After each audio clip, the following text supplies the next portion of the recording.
Christmas night. A blizzard swallowing Detroit whole, and a single mother standing frozen behind her locked door with 947 to her name, and a sick 2-year-old sleeping in a kitchen with no heat, because outside that door, 25 men in black leather have just cut their engines. On her lawn, at midnight, 3 knocks, heavy, deliberate. Her neighbor already told her what she was worth. Said it to her face, "I don't eat from people like you." So Nadia knows exactly what this neighborhood thinks happens to women who open doors to strangers. But one of those men is bleeding into the snow, and her mother's voice won't stop whispering, "Help the traveler, even when you're afraid." Her hand is on the deadbolt. 25 strangers. 1 dying young man, 1 silver necklace that will crack open a secret buried for 19 years. She has no idea what she's about to unleash. The lock turns. The clock on the kitchen wall said 3:14 in the morning. Nadia Cole knew the time without looking. She knew because the candle on the counter had burned past the second mark she'd scratched into the wax with a toothpick. She knew because Leo had stopped coughing 11 minutes ago, and the silence after a child stops coughing has a particular texture to it, not peaceful, just held, waiting to see if it starts again. She knew because she had been sitting at this table long enough to feel the cold come up through the floorboards and settle into the bones of her feet. She counted the money, not because the number would change. The number did not change no matter how many times she counted it, and she had counted it 4 times tonight. She counted because her hands needed something to do, while her mind worked through the problem of being alive in December, with a 2-year-old and no income and a heating system that had decided, with spectacular timing, to give up entirely 3 weeks before Christmas. $7, 1 quarter, 2 dimes, a nickel, 2 pennies, 9.47. She laid the bills flat, smoothed the creases with her thumb, lined the coins up by denomination. 9.47. It did not look like survival. It did not look like a plan. It looked like what it was: the contents of coat pockets and couch cushions and the bottom of a purse that had been turned upside down twice already this week. Outside, the wind moved against the house. Not dramatically, just steadily. The particular persistence of Michigan December, which doesn't announce itself, just arrives and stays. In the corner of the kitchen, on the bed she had made from couch cushions, and the good quilt her mother had given her years ago, and every spare blanket in the house folded into layers, Leo slept, 2 years old, curled on his side with 1 fist near his mouth and his chest rising and falling, with the slow reliability of someone who has no idea how much work it costs to keep him warm. The heater in his bedroom had broken on the 4th of December. She had called 3 repair services. The first wanted $340 up front. The second had a 6-week waiting list.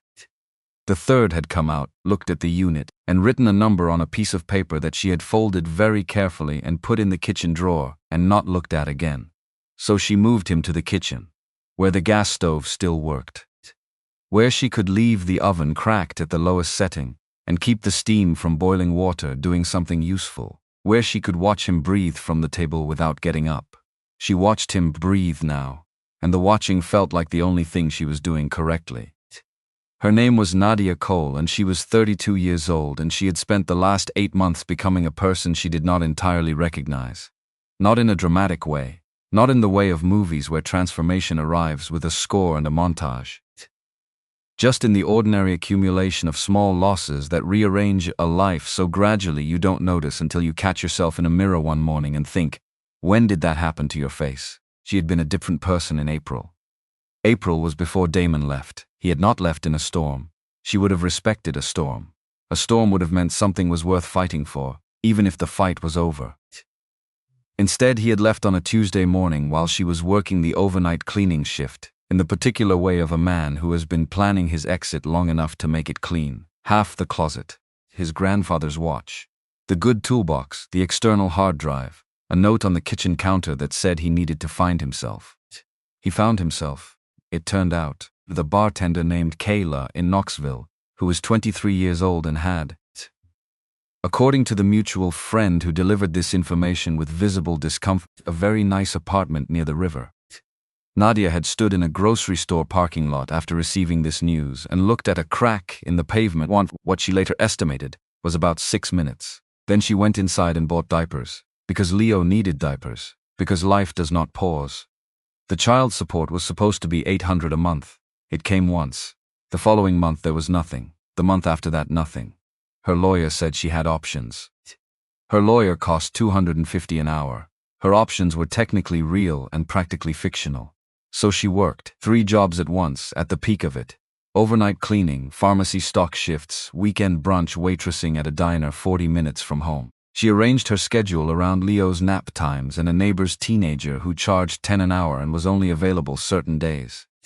She ran on gas station coffee and the specific determination of someone who understands that the alternative to determination is a thing she cannot afford to look at directly. Then the cleaning job, gone because she brought Leo one time. One night, the teenager had cancelled with a text message at 9 p.m. and a client complained about hearing a child in the building after hours. Then the pharmacy. Hours reduced to 0, restructuring, nothing personal. Here is your final check. Then 2 weeks ago, the diner. She had fallen asleep standing up 30 seconds, maybe 45 at the service counter waiting for an order. The manager had seen. Had pulled her aside afterward with the expression of a man who finds this situation genuinely unfortunate and is going to do it anyway. She had been awake for 21 hours. She had spent the night before in a pediatric urgent care waiting room, watching the clock, and doing math on whether she could afford the next level of treatment if Leo's fever didn't respond to the standard protocol. He had responded. She had driven to the diner the next morning on the specific autopilot of a person who has run out of alternatives to showing up. She thanked her manager for the opportunity. She drove home in silence. She sat at this table, and now it was 3 weeks later, and she had 9:47, and the wind was doing something steady and purposeful outside, and the cold was doing something steady and purposeful inside, and Leo was asleep in the corner, and she was running the numbers for the 5th time tonight, and the numbers were not changing. She pressed her palms flat on the table, breathed. The clock said 3:17. 3 minutes since the last time she checked. The recipe box was on the shelf above the refrigerator. She had put it there when she came home from the hospital after her mother died. Still in the bag from the nurse's station where she had collected her mother's personal effects. She had set it on the shelf and told herself she would go through it when she was ready. That was 3 years ago. She was not sure she was ready now. She was sure she was out of other ideas. She got a chair to stand on, lifted the bag down carefully as if the contents might shift. Set it on the counter and stood there for a moment, hands on either side, not quite touching. Her mother had been a nurse for 22 years. Dolores Cole had worked emergency rooms and surgical recovery wards, and a pediatric oncology unit, where she lasted 14 months before the weight of it became a different kind of weight than she was willing to carry. She had been the kind of nurse who remembered patients' names and their children's names and what they were afraid of. The kind who stayed past the end of her shift when something mattered. The kind who made the hard phone calls without being asked.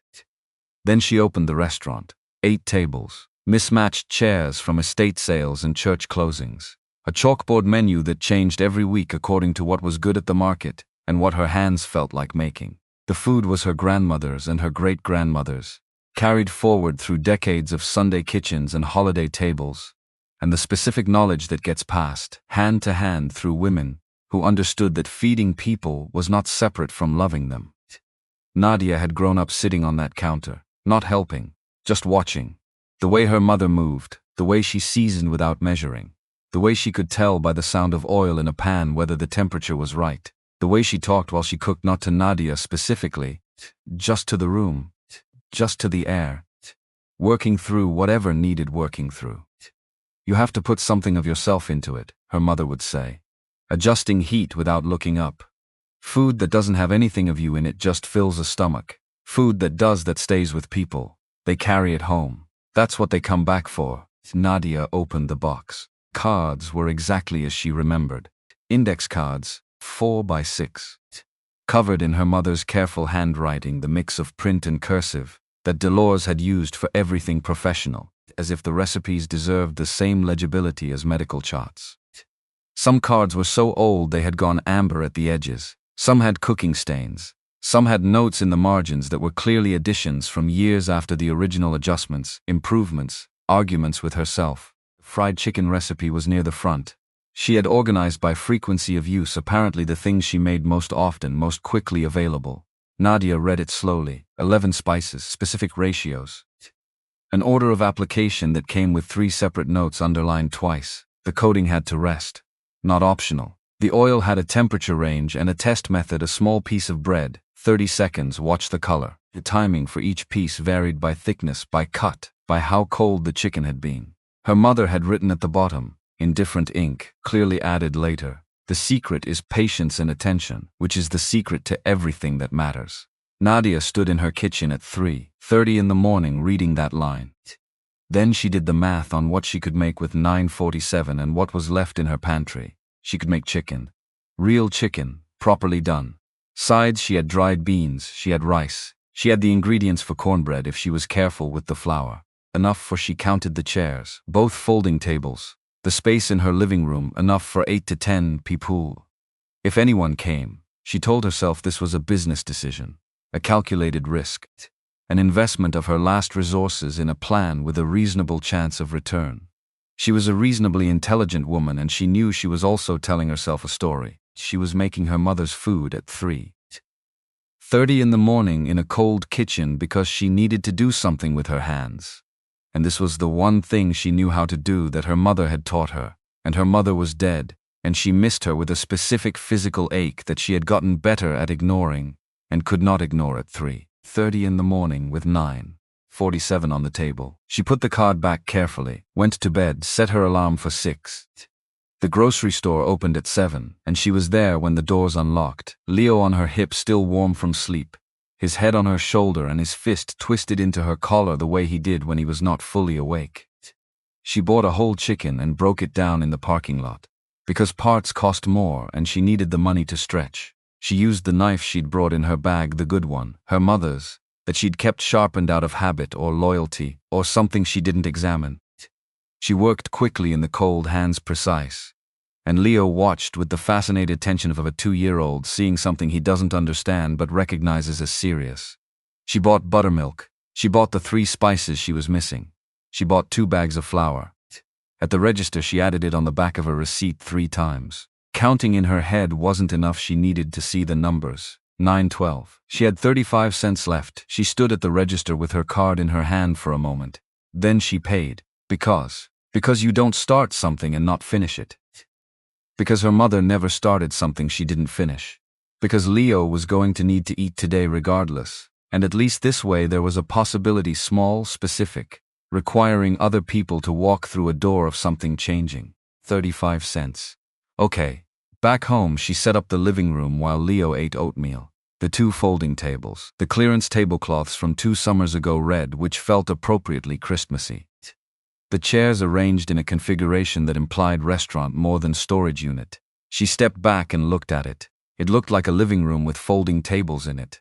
She adjusted the tablecloths, moved a chair, stepped back again. Still a living room, but a trying living room. She found the poster board in Leo's art supplies, the big white sheet from a school project she'd never gotten around to.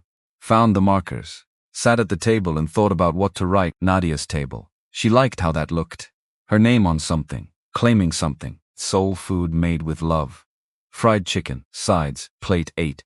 She taped it inside the front window and went to cook. Here is the thing about cooking her mother's recipe for the first time since the funeral. She had expected it to be sad. She had prepared herself for sad. She had the emotional armoring of a woman who has learned to anticipate the ambushes of grief and step around them when possible. She had not prepared herself for it to feel like coming home. The first spice hitting the oil. The specific smell of it, not just good, not just food, but her childhood. Her mother's kitchen. Every Saturday morning and holiday table, and late night when her mother had come home from the hospital and gone straight to the stove, because cooking was how she metabolized the day. Nadia's hands remembered things her mind had been trying to manage. The right pressure for breading, the angle for turning in the pan. The sound, specifically the sound of chicken at the right temperature, which was a particular quality of sizzle that her mother had described once as confident, not aggressive, confident. Leo abandoned his oatmeal and appeared at her leg, pressed his face against her thigh and breathed in. "Mama," he said, "that smells like Grandma."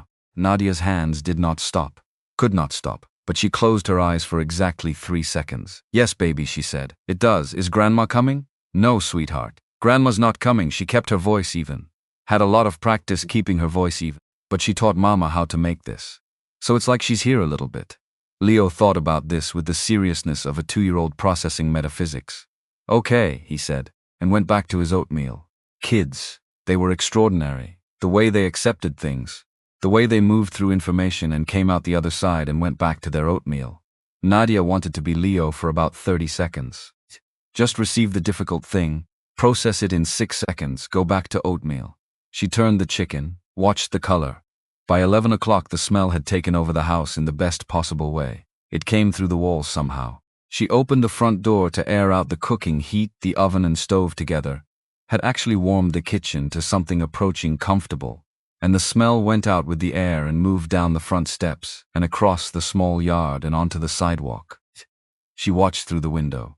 People walking past on their way to the bus stop, the mail carrier on his route, a woman she recognized from 2 streets over walking a dog. Some of them slowed down. She could see it, the slight hitch in pace, the unconscious turn of the head toward the smell.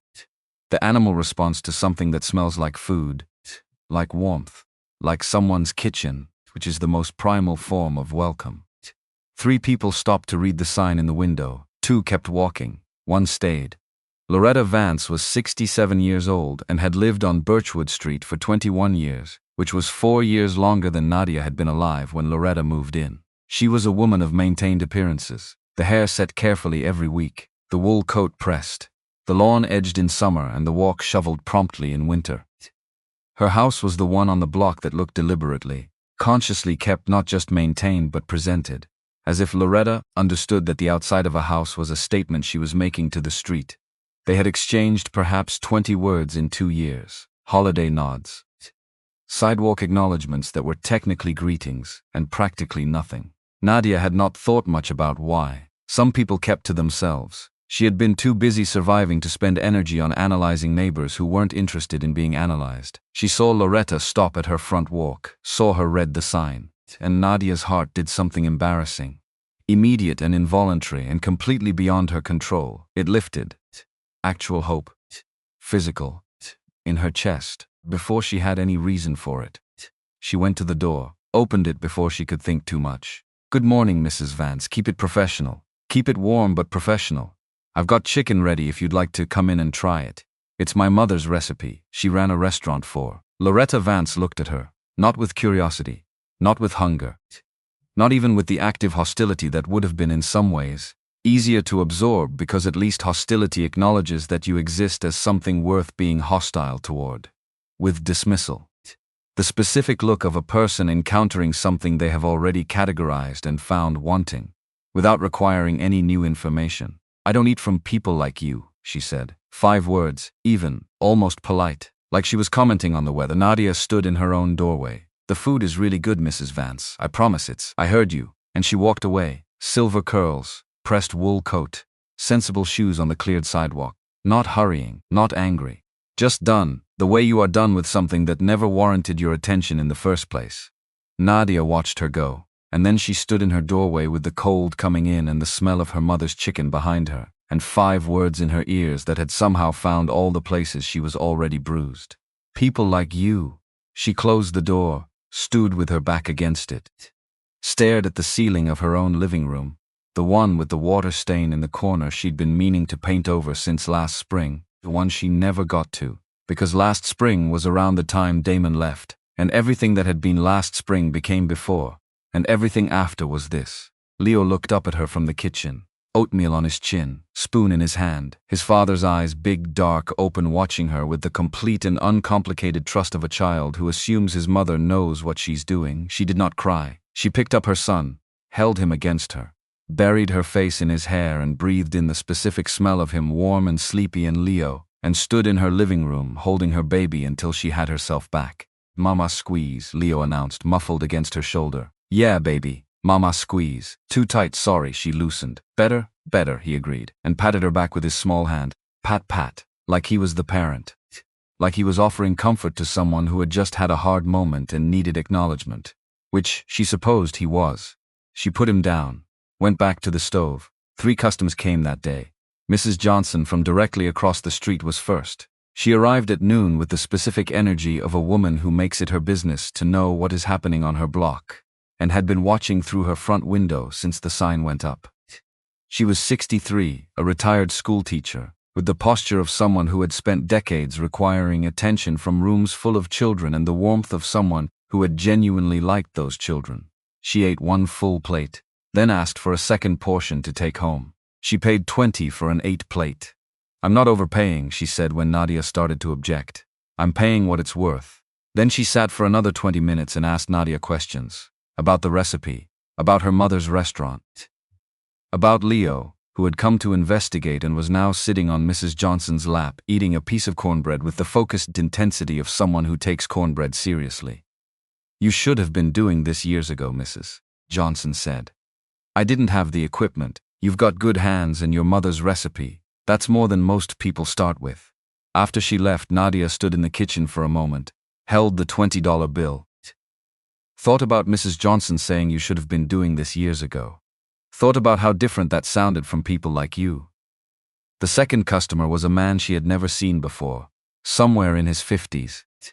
Work jacket, heavy boots, the bearing of someone who spent his days doing physical labor and was comfortable in his body because of it. He had been walking past and followed his nose up the front walk with the directness of a man who doesn't require much social preamble when food is involved. He ate standing at her counter because she hadn't quite thought through the logistics of where people would stand while they waited. He made a sound on the first bite that was not a word. Just a sound. Low. Involuntary. The sound of a person receiving something better than expected. He paid 10. Said nothing except, "You open tomorrow?" "Yes," she said. He nodded and left. She thought about that nod for a while. The third customer came at 3 in the afternoon. A woman from 2 streets over who had heard from Mrs. Johnson that was fast.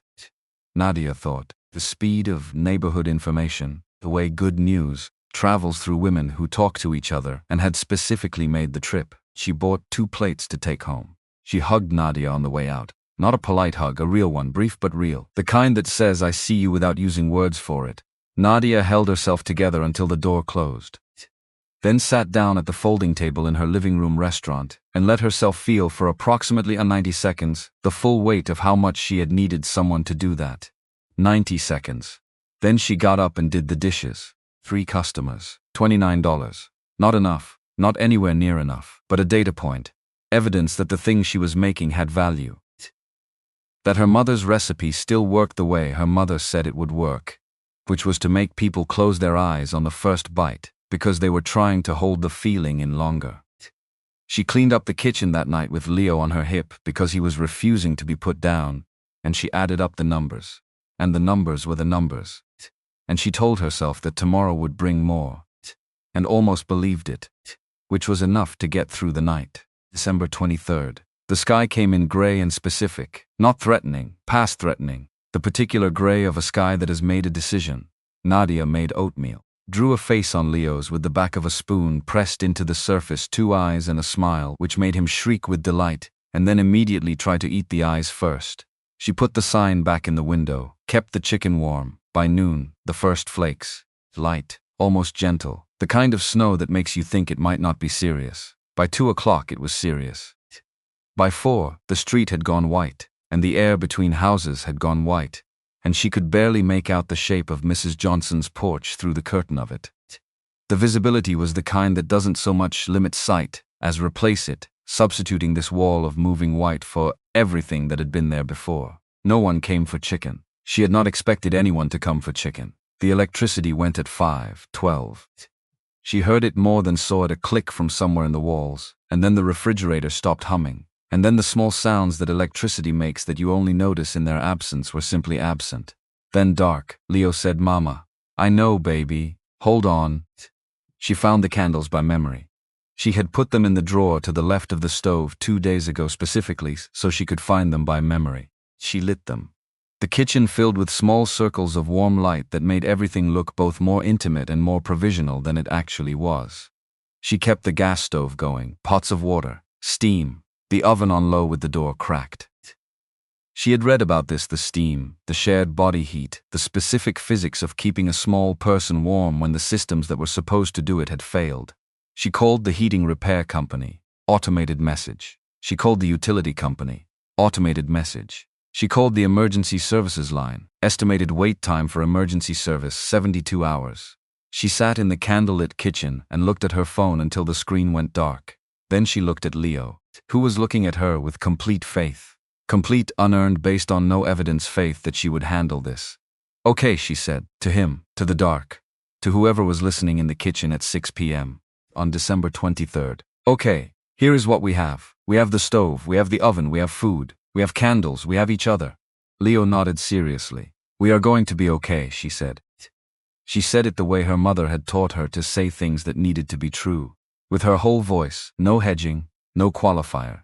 The full statement, offered to the room as if the room had a say in whether it happened. Leo nodded again. Okay, Mama, he said, and went back to his blocks. The second night was the one that tested her. Leo's cough came back, not badly, but consistently. Every few minutes, small and dry, the kind of cough that means something is working its way somewhere it shouldn't be. She held him. Read every book they owned and then invented stories, the small brown bear who got lost in a snowstorm and found his way home by following the smell of his mother's cooking. Leo loved the bear. Asked for the bear 3 more times, she gave him the bear. By the time he fell asleep, her voice was rough, and her back ached from sitting on the floor with him in her lap, and the cold had gotten into the parts of her that the candles and the steam couldn't quite reach. She stayed on the floor, back against the cabinet, knees pulled up, the particular posture of a person who is too tired to move to an actual chair and has decided the floor is fine. She thought about her mother, not abstractly, specifically, the way Dolores Cole had existed in the world, the way she had moved through difficult things, not around them, through them, the way she had said, once, when Nadia was 16 and furious about something that now felt completely unimportant, you don't have to be fearless, Nadia. Fearless is just another word for not paying attention. You just have to do the thing even when you're afraid of it. That's the whole secret. There is no other secret. There is no other secret. The wind found the loose piece of siding on the north wall and began to work at it. A rhythmic sound. Tick, pause, tick. Like knocking. Like something outside that wanted to be let in. She closed her eyes. December 24th. Christmas Eve. She woke with a crick in her neck from sleeping against the cabinet, and Leo pressing a wooden block into her cheek with the focused intention of someone who has decided it is morning and other people should confirm this. Mama. Up, I'm up, baby. Up, I am up. This is me being up. She made pancakes, the last of the good flour, drew a star on top of Leo's with food coloring red and green, festive. Christmas, and he ate it with the reverence of someone receiving something sacred and also delicious. She had wrapped his one gift in newspaper with a red ribbon she'd saved from last year. A wooden truck she'd found at a thrift store in November for $3.50.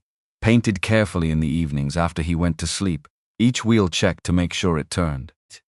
He opened it with the specific violence of a 2-year-old unwrapping something and then held it very carefully once it was open, running his thumb along the side, turning the wheels one at a time. Truck, he said. Truck, she confirmed. My truck, your truck. He drove it along the edge of the table with sound effects. She sat across from him with her coffee, the last of it, rationed carefully, and watched her son play with his Christmas truck in a kitchen lit by candles and warmed by a gas stove, and felt something that was not happiness exactly, but was in the same family as happiness, adjacent to it. The feeling of being present for something that matters, even when the circumstances of the thing are difficult. They spent the day close. She read. He built. They played a game he invented that involved his blocks and her cooking pot, and rules that she could not follow and he enforced enthusiastically. By late afternoon, the cold had gotten into the living room in a way she couldn't argue with anymore, and she moved everything into the kitchen, which was warmer, which felt smaller, which felt, with the two of them in it and the candles and the steam and the smell of the last of the chicken she'd kept for their dinner, almost like something intentional, almost like a Christmas. Leo fell asleep at 5. Unusual. The cough and the cold and the big feelings of a holiday had emptied him out. She settled him carefully, covered him, checked his forehead with her lips warm but not alarming. Not the sharp, dry heat of a fever, just a warm child who had had a big day. She sat back down at the table. She felt it before she heard it, a vibration. So low and far away at first that she thought it was a truck on the main road, a mile distant, sound carrying strangely in the cold, but truck vibrations fade. This one grew. She sat up, listened. The sound was unmistakable now and growing every second. Not one engine, not 10, multiple layered. The specific harmonic of multiple large motorcycles moving in the same direction, which has a quality unlike any other sound because it is both mechanical and organic, both structured and alive. She moved to the kitchen window, found the clearest patch of glass. pressed close to it. The headlights appeared at the corner of Birchwood Street one at a time, turning off the main road. And then more. And then she counted. Tried to count, lost count more than she could track. Coming down her street in single file because the road was narrow, moving slowly because the road was iced and the light they threw across the white ground shifted and multiplied as they came. 20, more, 25, approximately. They stopped in front of her house. Engines cut. The silence that followed was enormous. Leo stirred, did not wake. Heavy boots in snow, the compressed sound of motion on packed ground. Coming toward her door, Nadia stepped back from the window. She is not proud of the next 30 seconds. She knows what she thought. She thought the things a woman alone in a house at night thinks when she hears multiple sets of heavy boots approaching her door. She thought every bad version of this story simultaneously. She stood with her back against the far wall of her kitchen and held very still, and thought about Leo and thought about the deadbolt, and thought about her phone with 4% battery, and thought about her mother's voice, which said what it always said. Which said what Dolores Cole had told her one afternoon when Nadia was 9 years old, and they had encountered a man outside the restaurant who needed something, and her mother had helped him, while Nadia watched with a complicated feeling she couldn't name. You help people when they need it. Not because it's safe. Not because you're certain. Because one day it might be you on the other side of that door. And the question you want somebody else to answer is the question you have to answer first. 3 knocks. Not frantic, not aggressive. Measured. The knock of someone who understands that the way you knock on a stranger's door at midnight in a snowstorm is a statement about your intentions. Ma'am, low, rough at the edges, controlled. We are not here to cause trouble. We have a man who's hurt. We've been riding in this storm for 4 hours. We are asking, that's all. We are just asking. Nadia looked at Leo, sleeping on his Christmas cushions with his new truck tucked against his chest. She walked to the door, stood with her hand on the deadbolt and her forehead almost touching the cold wood and her heart doing what hearts do when a person is choosing between the two versions of who they want to be. How many of you, she said. A pause. 25, ma'am. I know how that sounds. I'm not going to pretend it doesn't sound like a lot. Who's hurt? Young man named Caleb. He went down on black ice about 15 miles back. His leg's been bleeding for 2 hours and we can't get him to a hospital in this weather. We're not asking to stay. Just to get him somewhere warm until we can figure out a plan. She thought about that. About 2 hours. About a person bleeding for 2 hours in a snowstorm because no one would open a door. She turned the deadbolt, opened the door. The man at the front was larger than she had pictured, and kinder looking than she had pictured, which was the thing that disoriented her in the first second. She had prepared herself for intimidating. She had not prepared herself for a face that was, underneath the beard and the road wear and the size of him, simply tired and grateful in the way of someone who has been holding something heavy for a long time and has just been offered somewhere to set it down. Ray Bowen, he said. His voice was different up close, still low, still rough, but careful, like he was thinking about each word before he used it. Nadia Cole, she said. Thank you, Miss Cole, Nadia. She stepped back. Bring him in. They came through her door one at a time, each one pausing at the threshold to shake snow from their jackets. Each one wiping their boots on the mat. She noticed this. She noticed that not one of them failed to do this. 25 people in a snowstorm. And that the noticing changed something in the way she was holding herself. The young man Caleb came in supported between 2 others. 26 years old, maybe. Pale in the way that happens after blood loss, with the unfocused eyes of someone whose body has been working very hard and is starting to register the cost. He looked younger than his age. Or maybe that was the fever starting, hard to tell.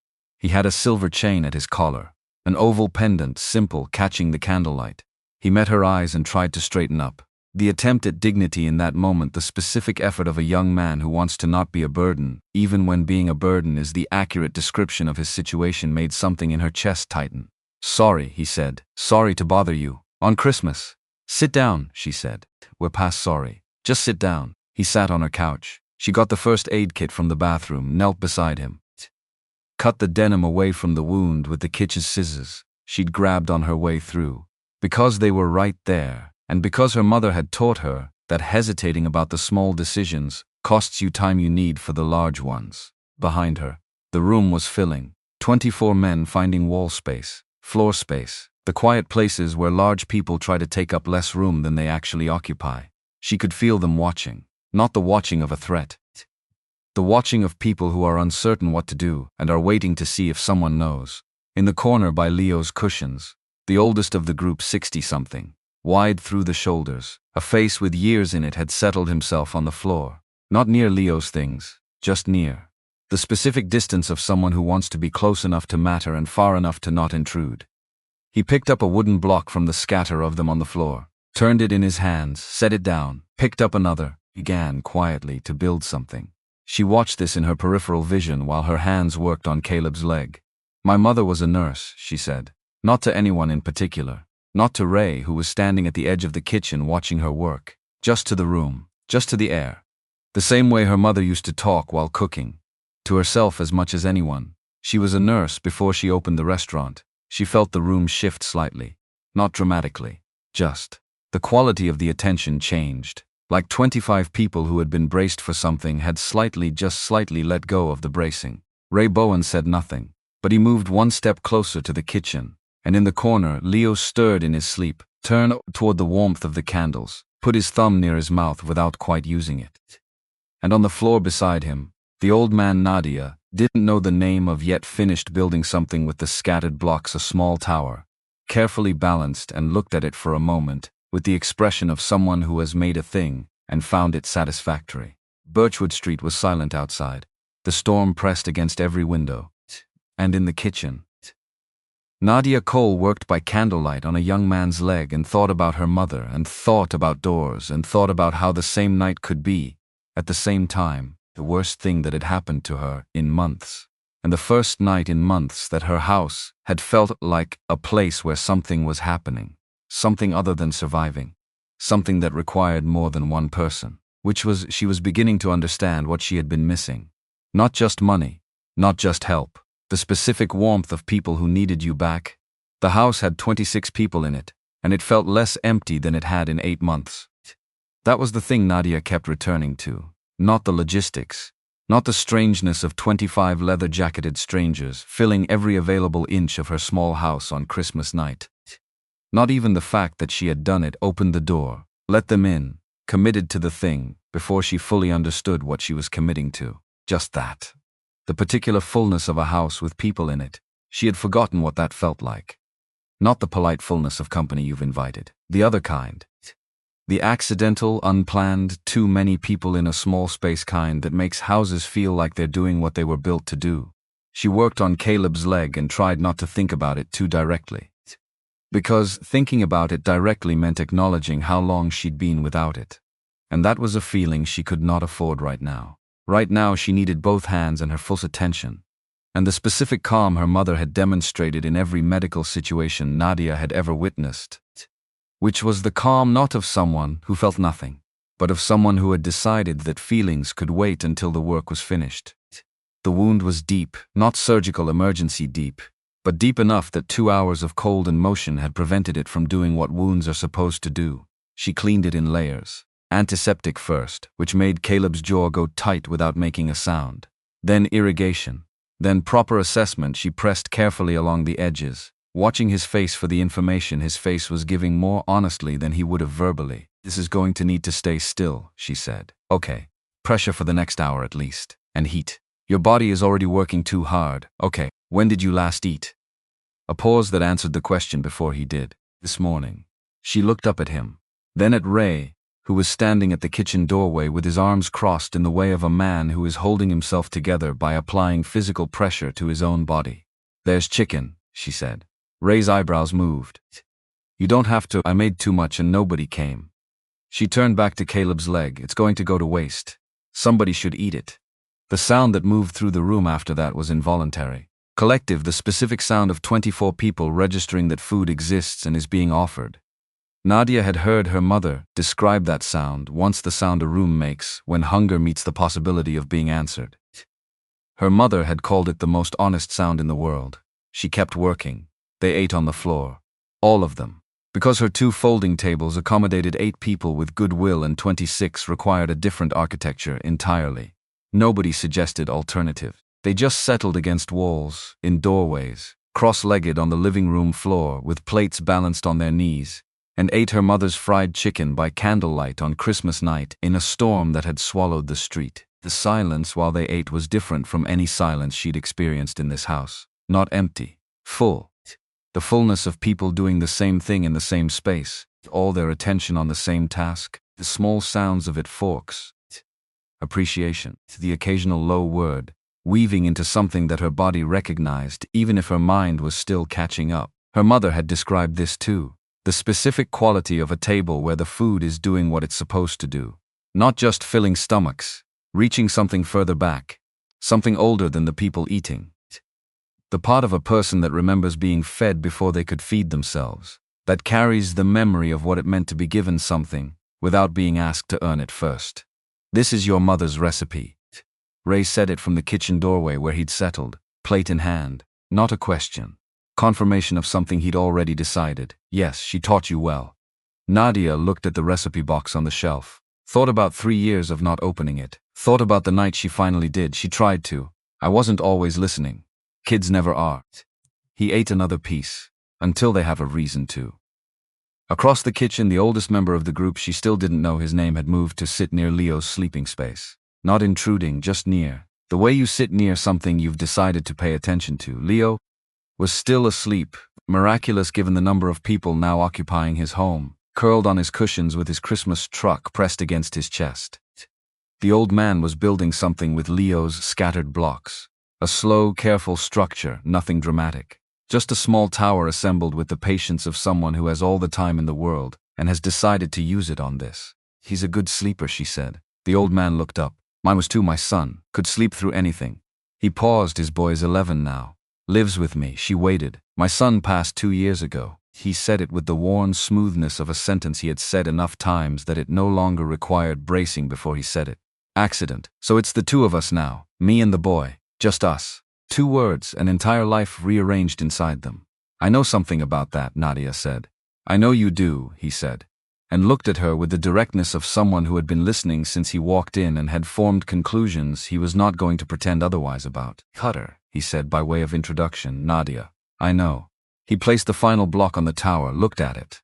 Good chicken, Nadia. Midnight came without announcing itself. December 26th, technically, though it felt like Christmas was still happening. Like the night hadn't agreed to be over yet. Outside, the storm was doing everything. Inside, the candles had burned lower, and people had settled into the specific stillness of large groups that have been fed and warmed and have run out of immediate emergency to manage. Bedrolls had appeared from the packs stacked near the door. Iron Covenant traveled prepared, apparently, which said something about the kind of life they led. Men stretched along the living room wall with the efficient unconsciousness of people who had learned to sleep anywhere, and had decided this qualified as anywhere. Ray was not sleeping. He was in the corner of the kitchen, back against the wall, eyes open and pointed at the middle distance, which is different from looking at something. Nadia recognized that particular focus. She had been doing it for 8 months, the look of a person whose mind is somewhere that doesn't have a physical location. She was at the table. Not sleeping either. She had the recipe box open not to cook, just to have something to do with her hands. Turning the cards. Reading her mother's notes in the candlelight. The quiet between them was not uncomfortable. That surprised her. The quality of it. Not the tight silence of strangers who don't know what to say. Something looser. More like the quiet of people who are both too tired for performance and have, without discussing it, decided to stop performing. Emily. Ray said. Nadia looked up. My daughter. He was looking at the wall, or past it. At something that existed in a location walls don't apply to. She would have been 9 this year. The kitchen went very still. Leukemia, he said. Not with the flattened delivery of someone who has made peace with it. With the careful delivery of someone who has learned to carry it without dropping it. Which is different. She was diagnosed at 6. She fought for 18 months. He stopped. When he started again, his voice had adjusted slightly. The way voices do when they are getting close to something that cannot be made smaller. She was the kind of kid who named everything. Every stuffed animal, every plant. There was a spider in the corner of her room. She named it Gerald. She was very upset when Gerald disappeared. Nadia said nothing, because there was nothing to say that was not smaller than what he had just said, and because he wasn't looking for response. He was doing what people do when it is late, and they are in a stranger's kitchen, and the thing they carry has gotten heavy enough that setting it down, just briefly, just here, is the only option.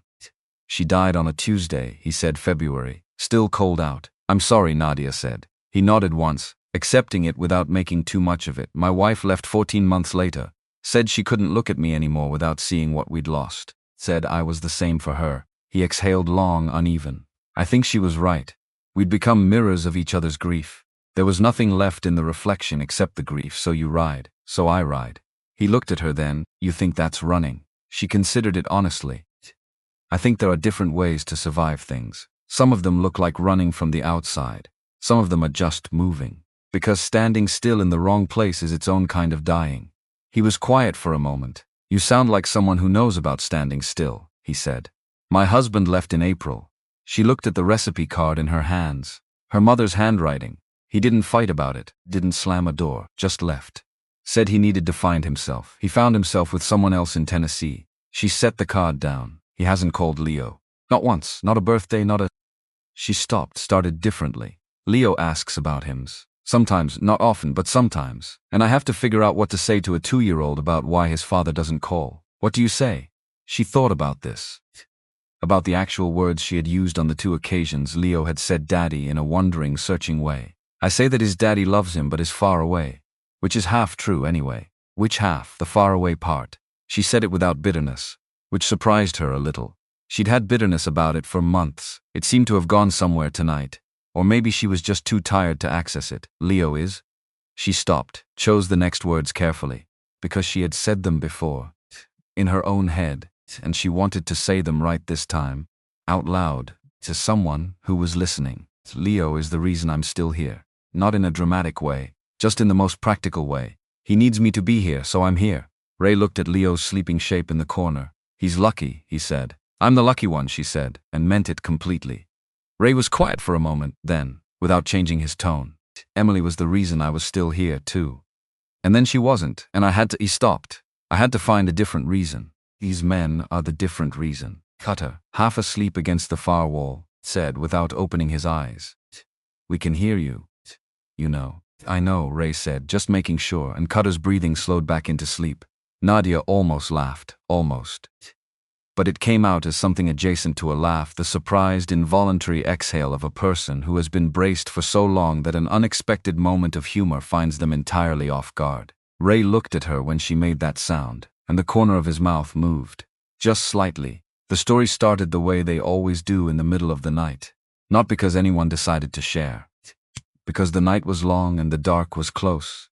And the particular combination of exhaustion and safety, the paradox of being safe enough to finally feel how tired you are, had lowered the usual barriers.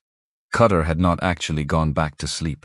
He contributed, from his position against the wall, with the economy of a man who says things once and means them fully. His son had laughed at the same joke every Thanksgiving for 15 years. Not a funny joke, just his joke, the ritual of it, the reliability. The way you don't understand what a ritual costs until it's the first Thanksgiving without it. A man named Derek, closer to Caleb's age, talked about his mother in Georgia who still called every Sunday, who pretended not to cry when they hung up and was not successful at this, who sent packages with things she'd clipped from magazines about motorcycle safety that she was clearly hoping he'd read. A man named Phil talked about a house he'd bought and lost and bought again smaller, and what it meant specifically, granularly, to own a piece of ground. To have somewhere that was yours, to put a key in a lock and know the lock is yours, and Caleb, in the space between sleeping and waking that illness creates, said something that was not quite directed at anyone, more like thinking out loud, like the fever was loosening things he'd normally keep held. The necklace, he said. Nadia had been about to change his compress. She paused. My mother's, he said, eyes half open. Somewhere between here and the fever. I was 7. There was a fire, building on Redmond Street. He touched the chain at his throat without seeming to know he was doing it. I had it around my neck. When they took me to the family, it was all I had. Just the necklace. The room had gone quiet again. The particular quiet of people listening to something that matters. There's writing on the back, he said. I learned it when I was 8. Said it to myself every night for years. His voice had gone soft. Not sad exactly. More like careful. Like holding a thing you've held so long it has become part of your hand. Love never ends. And then a letter. Just A. Love never ends. Just that. Nadia looked at the necklace, the oval pendant. Simple, old. The kind of old that means it has been carried rather than stored. She thought about the letter A. There was something, not a thought, just a sensation. Like recognizing a word in a language you studied once and haven't spoken in years. Something almost familiar that she couldn't place. She let it go. She had a compress to change and Caleb's temperature was climbing again and she needed her hands. I know, she said gently. Not entirely sure what she was confirming, just acknowledging that she had heard, that the thing he was carrying was real and had weight and she had noticed it. He closed his eyes. She changed the compress. Caleb's fever spiked at 12:47. She felt it before anyone told her. The air in the room changed, or her awareness of it did, and she looked at him from across the kitchen and saw the specific stillness of a body that has redirected all its resources and is no longer available for interaction. Cutter was already moving before she was. He put his hand on Caleb's forehead and his face did the thing that faces do when a hand reports back information the face doesn't want to receive. Ray. One word. Ray was across the room in the time it takes to decide to move, not the time it takes to actually move.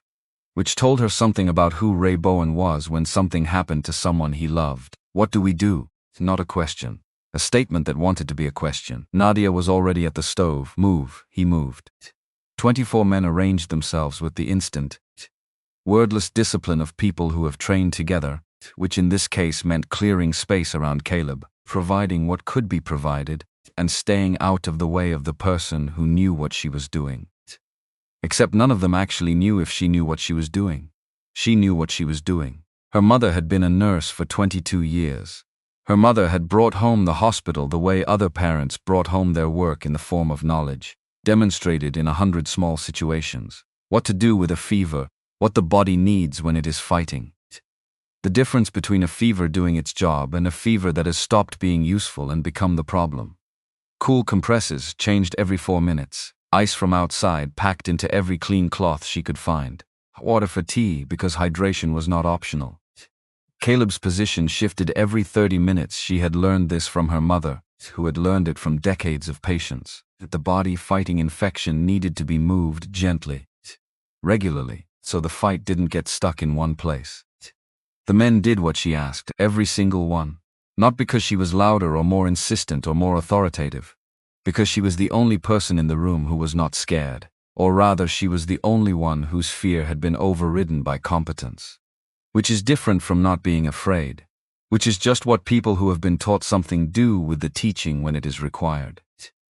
Cutter had positioned himself at her shoulder within the first few minutes and stayed there. Handing her things she reached for before she reached. Watching her hands the way her mother used to watch the hands of nurses she was training. Absorbing the pattern without being told there was a pattern. You've done medical work, she said. Field medic, long time ago. He handed her a fresh cloth. Different kind of emergency. Same principles, he agreed. Around 2 in the morning, Caleb went somewhere that wasn't sleep exactly. More like the place fever takes people, not unconscious but not present either. His hand found hers without his eyes opening. Closed around it. Mama. The word came out of him on an exhale. Not directed, just there. From wherever the fever had taken him. Nadia did not look up from what she was doing. She did not let go of his hand. I'm here, she said, her mother's voice. The one that existed specifically for people who needed to be told they were not alone in the dark. You're safe. I've got you, just breathe. Something in him settled, not much, but a degree. Enough. Ray at the door made a sound that was not a word. She did not look at him, but she heard it. The specific sound of a man trying to hold himself together in the presence of something that is finding all the places he is already broken. She kept working. At some point Leo woke up. She heard him before she saw him, the shuffle of small feet. Then his voice, blurred with sleep. Mama? She glanced over. He was sitting up on his cushions, taking in the room with the unhurried curiosity of a 2-year-old, for whom the extraordinary is simply the world before he's had time to learn what ordinary means. 24 large men in a candlelit kitchen. His mother kneeling beside the couch with a bowl of water and a cloth. Cutter on the floor nearby like a piece of furniture that had always been there. Mama working, Leo observed. Mama's working, baby. Go back to sleep. That man's sick. Yes, you fixing him. Trying to. Leo thought about this for exactly 3 seconds, then lay back down, pulled his truck against his chest, closed his eyes. Cutter beside her, exhaled through his nose. That kid, he said quietly, because she did. She knew exactly what he meant. The specific wonder of a child who receives information about the world and processes it and moves on. Without resistance. Without drama. Without needing it to be different than it is. Leo was 2 years old and he had seen more upheaval in the past year than most people manage in a decade, and he was fine. Not despite her. Not in spite of the circumstances. He was fine because she had made the particular decision. Repeatedly. To make sure he was fine. Whatever that cost. She changed the compress. December 26th came in gray and thin. The way mornings come after storms that have said what they needed to say and are winding down. At 3:17 in the morning, Caleb's fever broke. She felt it in her palm before she registered it consciously. The change in his skin. The quality of heat shifting from the aggressive, urgent heat of a body in crisis to the ordinary, productive warmth of a body returning. She pressed her hand to his forehead, cooler. Not normal. But heading there. She closed her eyes for exactly 4 seconds. When she opened them, Ray was watching her from the doorway. Not asking. Just watching. Waiting for her face to tell him what he needed to know. He's through it, she said. The sound that moved through the room was collective and immediate and entirely involuntary. 24 people releasing something they had been holding since midnight 47. Shoulders dropped, positions changed. Someone in the living room said something low that might have been a prayer and might have been a curse, and was probably both. Pete. She had learned his name somewhere in the long hours, pressed the back of his wrist to his eyes, and did not care who saw. Ray walked into the kitchen, stood beside her, put his hand on her shoulder briefly, deliberately, and then removed it. He didn't say anything, but the weight of it was exactly enough. Morning. The storm was over. Not announced, just finished. The way storms finish, they simply stop, and the silence they leave behind has a different quality than silence normally has. Cleaner, more deliberate. Through the kitchen window, Birchwood Street under 2 feet of snow, blue-white in the early light. Still, the men had reorganized themselves by morning with the automatic tidiness of people accustomed to leaving places the way they found them, or better. The bedrolls were stacked. The floor was clear. Someone had washed every dish she owned and set them in the drying rack. She had not asked anyone to do this. She stood in her kitchen and looked at the stacked dishes, and felt something she was not prepared to feel, which was the particular gratitude of a person who has been doing everything themselves for so long that the sight of someone else having done something without being asked is, briefly, overwhelming. She turned to the stove, made coffee on the gas burner, enough for 26 people in batches. Cutter had already claimed the space beside her and was making pancakes without asking, with the confidence of a man who has made pancakes for a long time and does not require permission to continue doing so. Leo appeared from his cushions, assessed the situation, climbed onto a chair. Pancakes, he said. Good morning to you too, Cutter said. Leo looked at him carefully. You know how to make pancakes? Son, I have been making pancakes since before your mama was born. Leo absorbed this information, nodded once. Okay, he said, and watched with the focused attention of an inspector. Nadia turned away from both of them before her face did something she'd have to explain. The roads were passable by mid-morning. Not good, but passable. Detroit was beginning the particular work of digging itself out, which it had been doing in one form or another for a very long time and was experienced at. Ray found her packing food for the road. She had been thinking about what to pack since dawn. It would be a long ride, cold still. They needed something that would hold chicken, cornbread, the last of the bean soup she'd kept going through the night on the back burner. He watched her wrap things in foil for a moment. Then he held out the envelope. Thick. She could feel that without opening it. The specific thickness of more than she was going to be comfortable accepting. No, she said. Yes. Ray, before you say it's too much, he said. Quiet, firm, not a negotiation. Before you say anyone would have done the same. Don't. She held the envelope, did not take it, did not give it back. Caleb is alive, Ray said. You know what that means to us. You know what these men are to each other. You know what it would have meant if he stopped. Let the sentence end in the place it ended. We don't leave debts unpaid. That is not a rule. It's who we are. She thought about the dishes in the rack. About 25 people wiping their boots at her door in the middle of a snowstorm. About Cutter sitting on the floor near Leo's sleeping space, not touching anything, just being near. The restaurant, Ray said. Don't close it. Don't let last week convince you it isn't worth trying. Your mother's recipe deserves better than a sign in a window. 4 customers in a week, she said. 4 more than 0. He met her eyes. You know that's not the point. She looked at the envelope, thought about the electric bill, the rent, The prescription Leo needed, the heater, the actual practical weight of what was inside. She took it. "Thank you," she said, and meant more by it than the words could hold. They left in groups the way they had arrived. Each man stopped at the door. Some shook her hand. Some said things brief, particular, the things people say when they mean more than they have words for right now. One man she hadn't spoken to at all handed Leo a small coin from his jacket pocket, an old silver dollar, and said it was for luck. And Leo held it with the solemnity of someone receiving something important. Caleb was the last. He was standing on his own carefully, favoring the leg, but standing, and he walked to where she was by the door with the unhurried movement of someone who has somewhere to be and is choosing to be here first. He stopped, looked at her, and did the thing young men do when they have been given something they don't have language for, which is to stand there for a moment while the language assembles itself. "The thing you did last night," he started. "You would have made it," she said. He shook his head. "I don't think I would have," he said it simply, without drama, like he was being accurate. "I just want you to know that I know that." She looked at him, at the silver chain at his collar, the oval pendant, that feeling again, like a word in a language she'd studied once, something almost there. She let it go. "Come back when you're healed," she said. "I'll have food ready." He nodded, almost smiled, went out.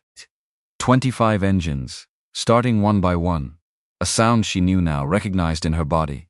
It had been the sound of fear on Christmas night, and it was something else entirely now, something she didn't have a word for but that lived in a completely different part of her. They moved down Birchwood Street and turned at the corner and were gone. Leo stood at the window. "Bye," he said, to the street, to the empty space where 25 motorcycles had been. "Bye, bye." Then turned to Nadia. "Coming back, Mama." She opened the envelope, looked at what was inside, looked at her son. "Yes, baby," she said. "I think they will January 2nd. 8 days after they left. The money was nearly gone. She had been careful. More careful than careful. She had made a list, an actual physical list on the back of a grocery receipt, and allocated everything. Electric bill which had come in higher than she'd budgeted because the storm had driven usage in both directions. Rent the overdue portion, the minimum that would prevent the call from becoming a letter.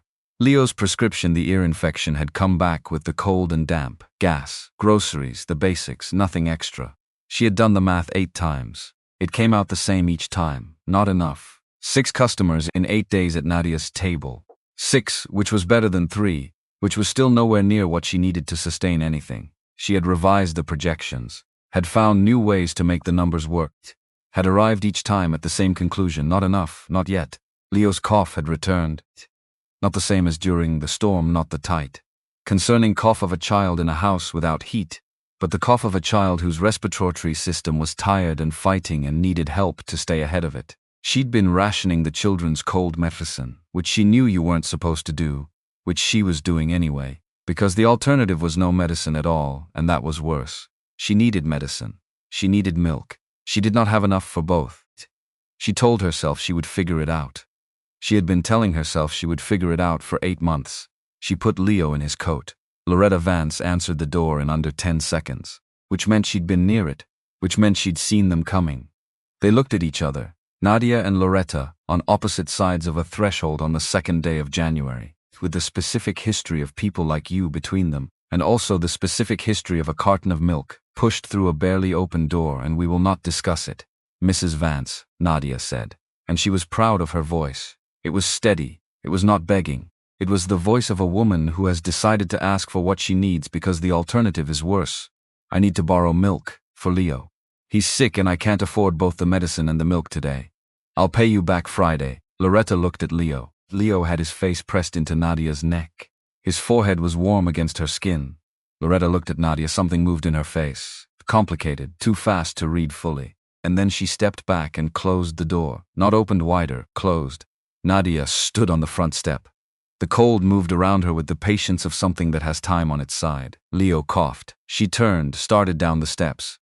Was on the 2nd step when she heard the door open again behind her. She turned. Loretta stood in the doorway, holding a carton of milk. She did not say anything. She walked to the edge of the top step and held it out. And when Nadia reached for it, she let go, not placed it in her hands. Let go of it in the specific way of a person doing something they have decided to do before they change their mind. "I don't want your money," Loretta said, and closed the door again.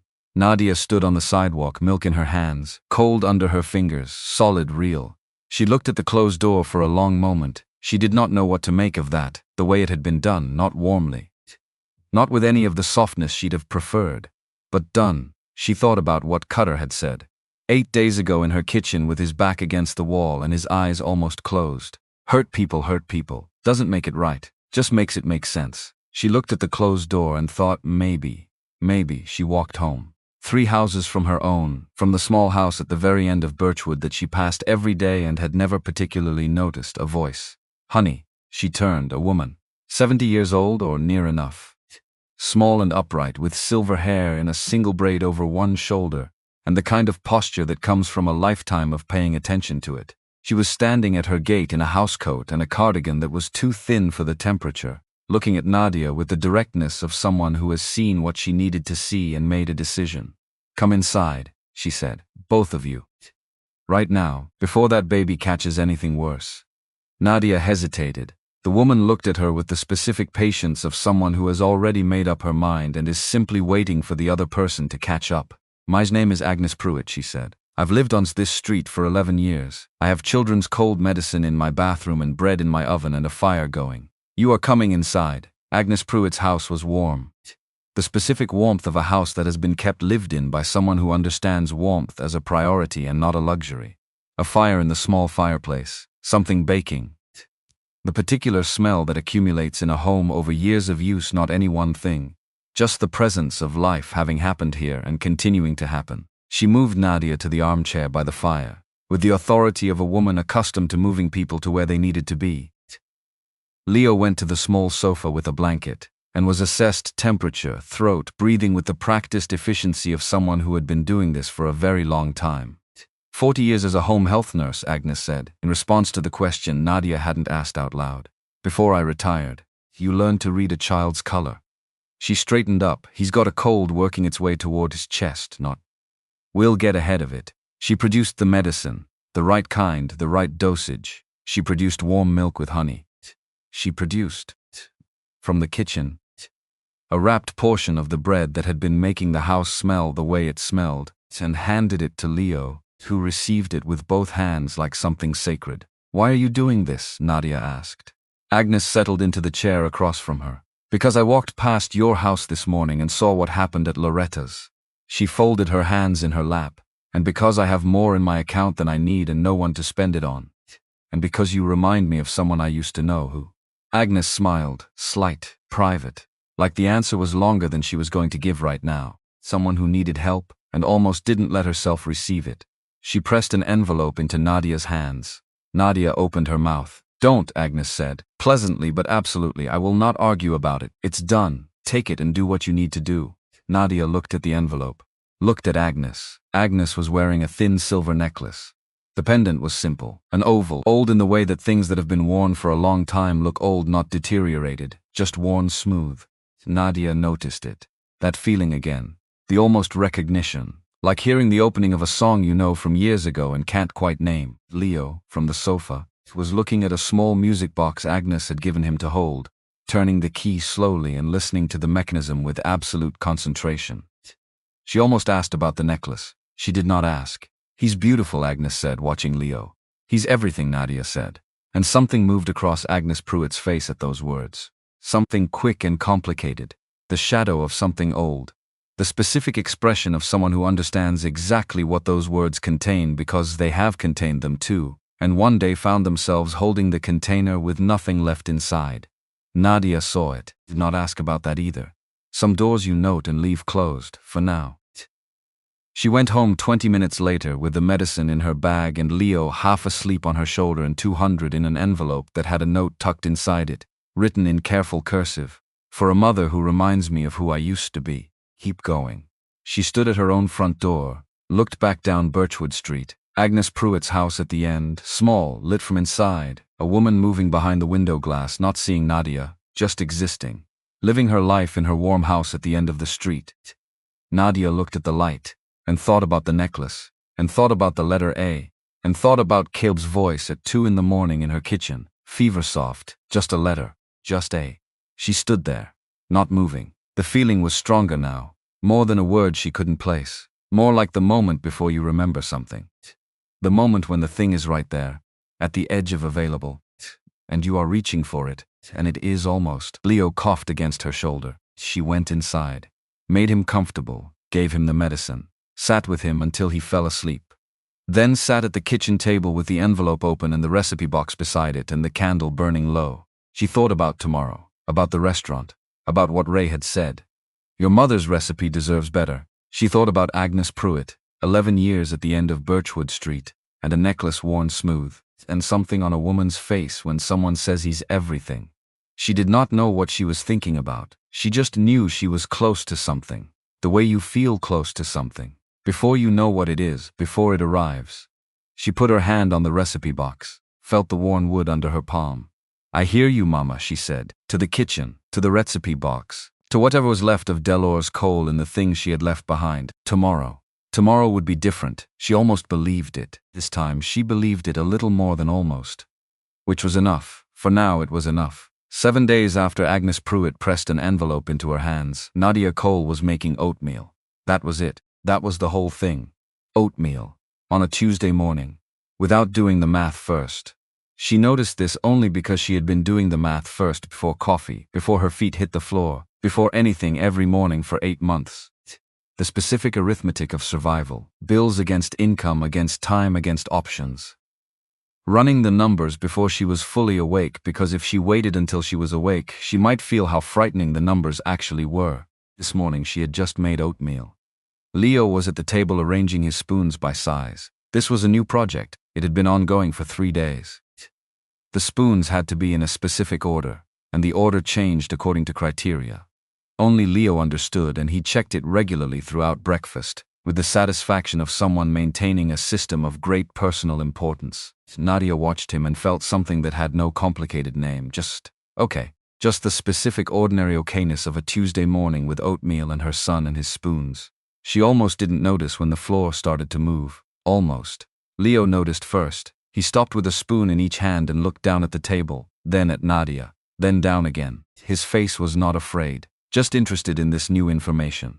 Mama, the floor is doing something, I hear it, baby. Except she didn't hear it yet. She felt it, in her feet, in the cup on the counter that had begun, very slightly, to rattle in the window glass in the specific frequency that moves through walls and floors before it moves through air. It grew, not fast, steadily.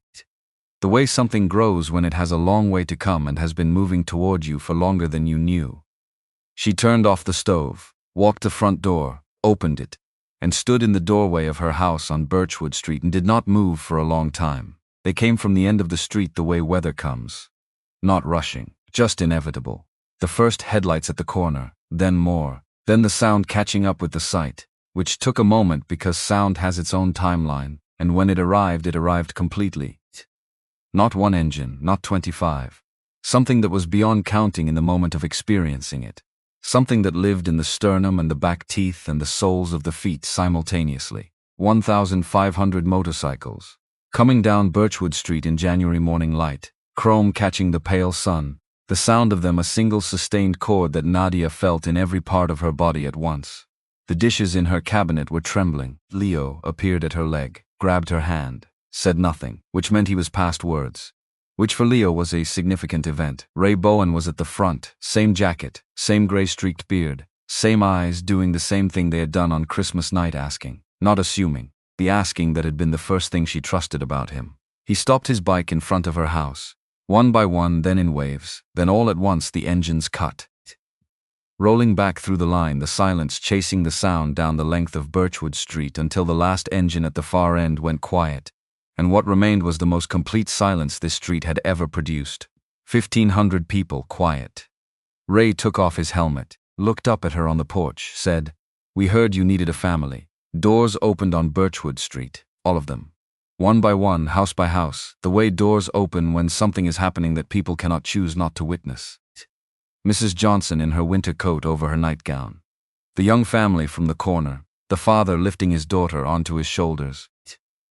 Old Mr. Waverley from the end of the block, who had lived on Birchwood 40 years and still knew the name of every tree on the street, standing in his doorway with his coffee going cold in his hand. And Loretta Vance, at her window, not her door, back from the glass just enough to be watching without being seen. Nadia saw her anyway, filed it, said nothing. Caleb came through the second row, walking steadily, no limp. His color was good in the way that people's color is good after they have been genuinely sick and genuinely recovered better than normal. Almost like the body has proven something to itself.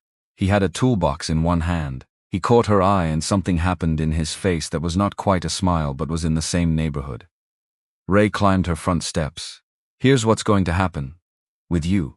Tell me, we've got contractors, electricians, carpenters, plumbers. Everyone brought their tools and 2 of the chapters brought a truck. He looked at the house behind her, then back at her. We're going to build you a real kitchen, a real restaurant today. She stared at him. Ray, before you say it's too much. It's too much. It's not enough, he said quietly, finally. Not for Caleb, not for what you are. He turned to the street and made a gesture, barely a movement. Just a lift of his chin and Birchwood Street came alive. She could not watch it directly for too long.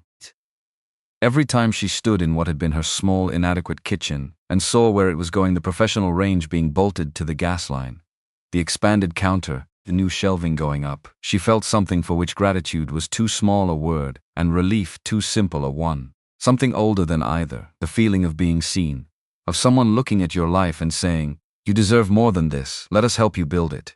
She found a corner in the back room and sat on an overturned crate and breathed, just breathed, for 4 minutes. Because she needed 4 minutes to put herself back together before she could be useful. Then she went back out and got to work. Agnes came in the afternoon.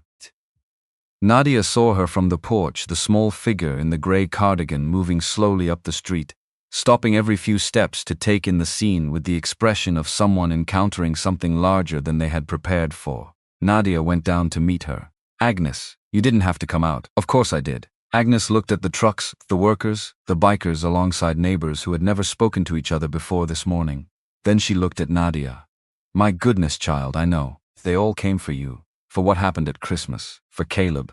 Nadia paused. For what you did. What you gave us kept us going until today. Agnes made a sound. Small, dismissive. But her eyes were bright. Come see what they're doing to the kitchen, Nadia said. Inside was controlled transformation. The countertops were in. The new stove was installed. One of the men was testing the burners, each one catching blue in sequence, and the small crowd watching made a sound like the stove had said something true. Caleb was on a ladder in the corner, attaching the last bracket on the new shelving, back to the door. The silver chain at his throat swung forward as he leaned into the work. Agnes stopped. The stopping was total, not a pause, a stop. The kind of stop that happens when the body receives information that overrides everything else. Nadia, 2 steps ahead, turned back. Agnes's face. She had not seen Agnes's face do this. All the warmth and competence and the gentle authority of a woman who had lived 70 years and learned how to inhabit them gone. Replaced by something stripped down, raw. A face that had traveled a very long way very fast and arrived somewhere it had been trying to reach for 19 years. Agnes? Agnes did not answer. She was looking at the pendant. The oval, simple, old, swung to one side on the chain, turning slowly in the draft from the open door. Caleb felt it. The specific awareness of being watched in a way that is different from ordinary watching. He turned on the ladder, looked down, started to say something polite, started to climb down to introduce himself. Agnes said, "Where did you get that necklace?" Her voice, stripped of everything, just the question, bare and terrified and certain all at once. Caleb stepped down from the ladder, looked at her properly. Something in her face was changing his face. "It was my mother's," he said. "Careful. I've had it since I was 7. There was a fire, Redmond Street. We got separated and He stopped, because Agnes had pressed her hand flat against her chest. Same gesture Nadia had made watching Leo on Cutter's shoulders. Same place. Same involuntary pressure of a hand against a heart that is doing something large. "I never found her again," Caleb said. His voice had changed completely. Whatever composure he'd been maintaining had gone somewhere. He was 26 years old, and he was also 7 years old, and he was looking at this woman, and something was assembling itself in him that he was afraid to finish assembling. Agnes reached out. Her hand was trembling. Her fingers found the pendant, turned it over the back. The words she had taken to a jeweler on a cold morning 19 years ago, the morning after the fire, when they had told her they couldn't find him. When she had not yet understood that couldn't find him was going to become 19 years. Love never ends. The room had gone silent, not because anyone asked for silence, because rooms do this. When something is happening that is larger than background noise, the background noise stops. Agnes could not speak. Caleb looked at the back of the pendant. He had read those words 10,000 times, more. He had said them in the dark of group home bedrooms when he was 9, 12, 17, lying on narrow mattresses in rooms with other boys who were doing the same thing in their own ways, trying to feel less alone, trying to remember that someone, somewhere, had loved him enough to have it written in silver. He looked up at Agnes. "You're A," he said. Not a question, an arrival. The end of a very long journey, stated simply because simple was all that was left. Agnes said, "My name is Agnes Pruitt, and 19 years ago I lost a 7-year-old boy in a fire on Redmond Street, and I have been looking for him every day since." Completely still. Caleb's hands were shaking, large hands that had been building things all day, shaking now with something that didn't have a temperature. "Daniel," he said, testing the shape of it in his mouth, his real name. The name that existed before the group home, before Caleb Rice, before the years of not knowing. "My name was Daniel." Agnes stepped forward, small, 70 years old. A braid over one shoulder and a cardigan too thin for January. She put her arms around him. He bent, like a tree in wind. Like something that has been braced for so long against a force that when the force stops, the shape of the bracing is all that remains. He bent down to her level and put his arms around her, and his face went somewhere she couldn't see. The sound that came out of him was not a word. It was 19 years. Nobody moved. Nadia realized she was crying when Leo patted her leg. He had appeared from somewhere, from Qatar probably, who was 2 feet behind her with his hand over his mouth and the expression of a man who has decided not to cry and is losing that decision. Leo looked up at her. "Mama sad?" "No, baby." She picked him up, held him. "Mama happy. Why you crying if you happy? Because sometimes things are so good they make you cry." Leo thought about this, accepted it, put his head on her shoulder. She looked at Ray. He was at the edge of the room, apart from the others, looking at Agnes and Caleb. And his face was, she had not seen it do this. Open. Completely, unguardedly open. Whatever shape he had built himself into over years of grief and motion, and the road gone. Just Ray. Just a man watching a mother find her son. Just a father who had lost his daughter watching someone be found. His eyes met hers across the room, and she understood, in the way you understand things that don't require explanation, that this was why. Not the money, not the kitchen, not the sign above the door. This. The door she had opened on Christmas night had led, through a path no one could have mapped in advance, to this specific room, this specific moment, to this reunion that had been 19 years in the making, and required every single thing that had happened: the storm, the fever, the 9:47, the recipe box, Agnes's envelope, Caleb's necklace to arrive here exactly as it had. She crossed the room, stood next to Ray. Neither of them said anything. After a while he said quietly, "You did this." "I opened a door," she said. "Yes," he said, "that's exactly what I mean." The first dinner at Nadia's table happened that night. Not planned, not organized. Just what happens when 150 people are in and around a house that smells like good food at dinner time and nobody wants to leave yet. Agnes and Caleb sat at the small table by the window, still talking. Still finding their way through 19 years that couldn't be covered in a night. And both of them knowing it and not minding. She was telling him something with her hands moving. He was leaning forward with the attention of someone who has been waiting to hear something and is aware they need to hold it carefully. Leo was wherever Qatar was. The kitchen, obviously.